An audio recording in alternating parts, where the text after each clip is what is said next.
Hello, and welcome to Rejuvenature.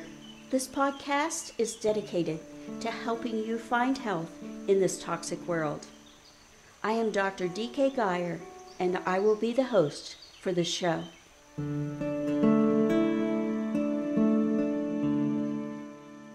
Hello, and welcome. Today we will be blessed with amazing information from Dr. Melody Stouter. Dr. Stouter graduated from Temple University School of Podiatric Medicine. Dr. Stouter is board certified in forefoot, rear foot, and ankle surgery by the American Board of Foot and Ankle Surgeons. So we welcome you today. Hi, it's great to be here. I'm so excited for today's session. The podiatry profession is unique because it concentrates on one specific sector of the external and internal workings of the body. A very important part indeed. So we are going to jump right in to this segment, Feet First. Would you please offer your views on the role of nutrition and food choices and how they contribute to the overall wellness of our feet? Yeah, so nutrition has a huge impact on our feet, and I don't think everyone necessarily realizes that. For a couple examples I want to give you when it comes to your feet, skin is something that really stands out to me when I examine people's feet. For example, numerous studies have shown that nutrients affect skin wrinkling and dryness and thinning of the skin. Dryness is a problem I see every single day.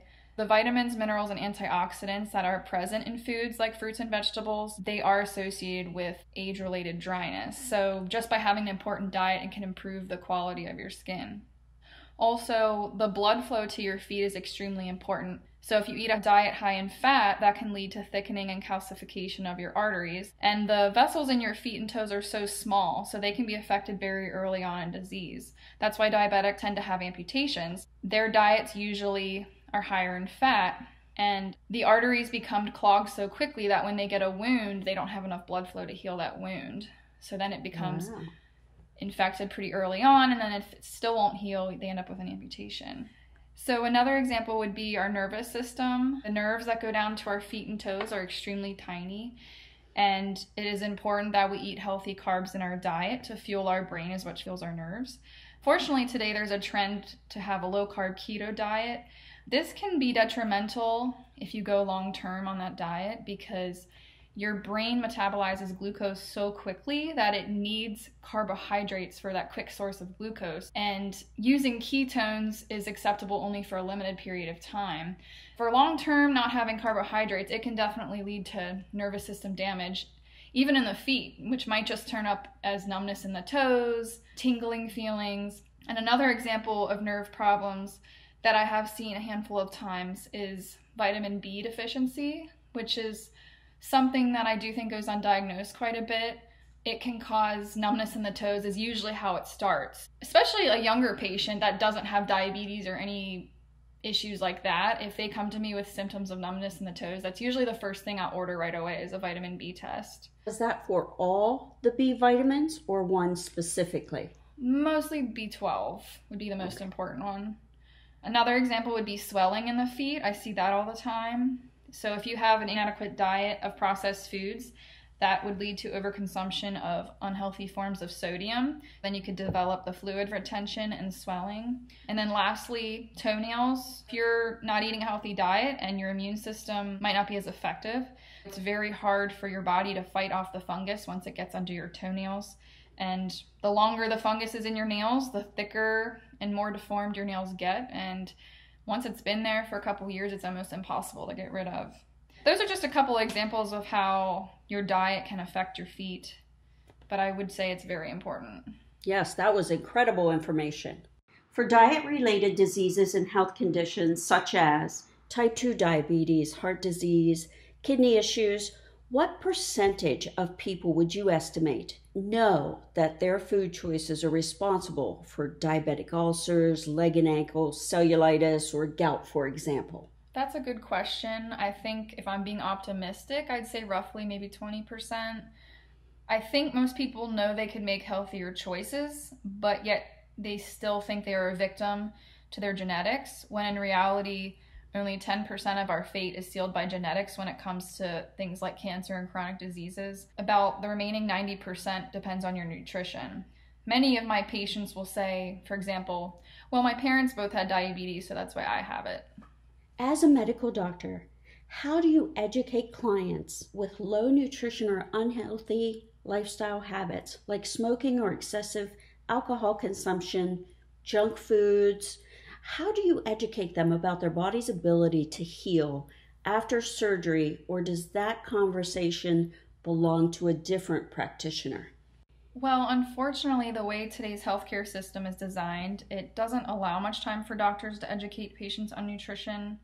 For example, insurance companies are reimbursing doctors less and less each year as their rules and regulations become more and more strict. This requires doctors to employ more staff to keep up with these changes. So to make up for this, we have to see more patients. So for example, I see one patient about every 15 minutes. Unfortunately, doctors' offices tend to be more like conveyor belts, so we feel a lot of pressure to get people in and get them out. And oftentimes the quickest solution to do that is by prescribing medication. It is a quick and easy fix. So in the podiatry world, for example, we are taught that the first line of treatment for inflammation and pain is just to prescribe a steroid or an anti-inflammatory, and then bring the patient back in a couple weeks and see if they're improved. And if we fall behind in the office, it can upset patients who have to wait.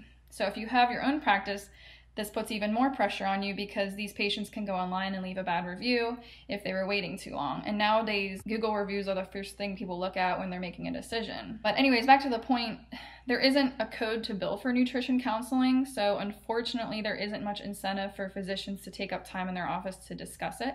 And not only that, but most physicians aren't really taught nutrition in medical school. It's usually a week or less. If your physician is typically giving you advice, it's things that they have taught themselves outside of medical school. For example, a couple months ago, I read a book called Fiber Fueled. It was written by a gastroenterologist. He explained that in his 12 plus years of medical training as a gastroenterologist, he had 1 week or less of anything that was taught about nutrition in school. And that is crazy to me because he specializes in gastroenterology. However, despite all this, I have tried to educate myself as much as I can outside of school.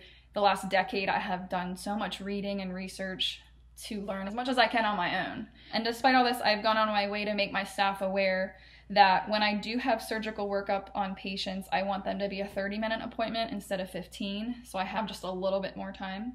Unfortunately, I could spend like 30 minutes just talking about the surgery in itself, though, reviewing imaging, their post-op recovery, etc. But I try to take the time to explain to patients that they do need to stop smoking, they need to increase their intake of water, try to eat a whole foods diet of fruits, veggies, whole grains, beans and legumes, and avoid processed foods.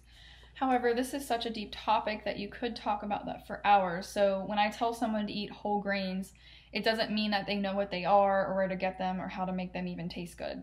So if I'm being honest, I don't have the time to adequately educate the patients, but I do the best that I can. Well, thanks for trying, because nutrition information is one of the things that especially the U.S. is lacking for children, adults. Yeah, definitely. So what would be your top 5 suggestions for properly maintaining the health of your body's foundation for standing and motivating our feet deserve some love, would you say? Yes, it's hard to pick just 5 things, but one I think I would say would be to keep yourself hydrated, just to keep the fluids in your body where they should be at. It keeps the blood flowing to your muscles. It helps with maintaining that balance. Second, I would say try to eat healthy overall to maintain good blood flow and nerve function. That is a crucial part of our foot health. Number 3, do not smoke. Smoking, I was taught in residency that for 1 cigarette, the nicotine will last several hours where it will constrict the arteries to your feet. And so from that 1 cigarette, hours will go by where your feet are not getting the blood flow that they should have. So if you're smoking a whole pack a day, you're basically going all day long without having much blood flow. And the more you smoke, after several years, you'll definitely start to get hardening of those arteries.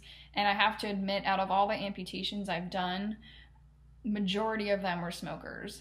I mean, they were also diabetics, but especially when I get a smoker that's also diabetic, that's a double whammy, and it's usually a terrible, terrible outcome.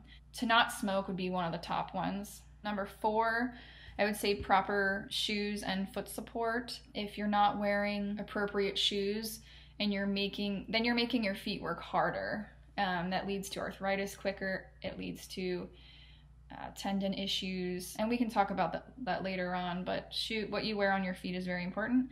And the last one would be exercising and daily stretching. There's a condition called equinus, which I see every single day. It's very common. And basically it's when your calf muscles and your hamstrings are so tight that it limits your ankle range of motion. This leads to a change in the way you walk, which can lead to over 20 pathologies in the feet. For example, it could lead to Achilles tendonitis, plantar fasciitis, midfoot and big toe arthritis, pinched nerves, and stress fractures, just to name a few. By just doing a couple calf stretches every day, it can help prevent those things from occurring in the future. Wonderful. That is excellent advice. Having had foot surgery for a damaged Achilles tendon years ago, my choice of daily footwear changed from high heels to more conservative and foot-friendly options. So have you witnessed any correlation between foot injuries associated with high heels or flip-flops or any other particular footwear? Yes, I see it all the time. So I'll go over different types of shoes and how they can lead to injuries. When you're wearing high heels, it makes your foot a lot more unstable. So your ankle can give out on you and lead to ankle sprains. If you twist it bad enough, you can actually break a bone. If you twist the ligament so hard, it can rip a chunk of bone off. And when you wear high heels for a long period of time, it makes your Achilles get very tight. And down the road, that tendon can slowly break down because of that tightness, which could lead to tears, thickening, swelling, or ruptures, which in your case, what exactly happened with your Achilles? I actually cut it on a piece of metal. Oh, okay. Yes. So it was actually a traumatic injury. Okay. Yes, thank you. Your feet are so important. Mm-hmm. And the shoes that you wear on your feet are important too because they take the stress off your feet. When you're wearing flip-flops, they do not do anything to help your feet. For example, pronation is a condition when your arches unlock and they cause your feet to be flat, which could vary from mild, moderate to severe. But if the flip-flops aren't supporting your arches, then when you walk, your foot will be unstable, almost like a floppy duck foot, which is kind of extreme.